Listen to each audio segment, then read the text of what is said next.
Oh, hari ni hari jadi saya. Korang nak tahu tak apa cita-cita saya? Apa? Saya nak jadi doktor. Ya, doktor apa?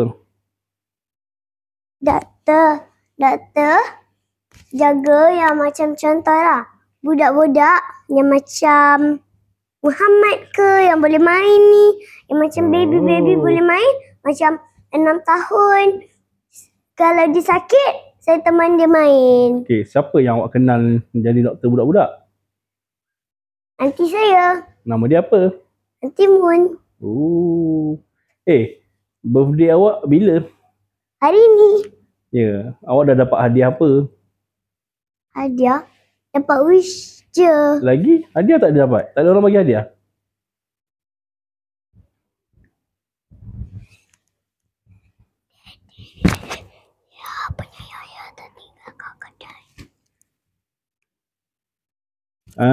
Cepat sini cakap. Tak ada orang bagi awak hadiah ke? Tak ada. Ya ke? Ya. Tak Betul, cuba fikir betul-betul. Tak ada ke?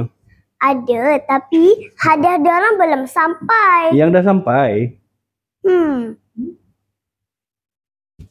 Ada. Tu siapa bagi? Ayah saya. Lagi? Lagi. Tu yang baju awak tu siapa bagi? Mak saya. Birthday awak ke bukan birthday awak? Birthday saya. Oh, careful adik awak tu. Oh, Muhammad. Awak pun nak join. Adik awak tu dia pakai baju apa tu? Superman. Dia boleh terbang tak? Tak boleh. Kenapa tak boleh terbang? Sebab dia tak ada belakang ni. Oh, lama tak ada belakang tu tak boleh terbang.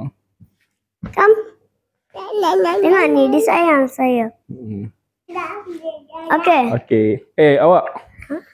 Okay, saya rasa dah tiba masa awak cakap bye-bye kat followers awak.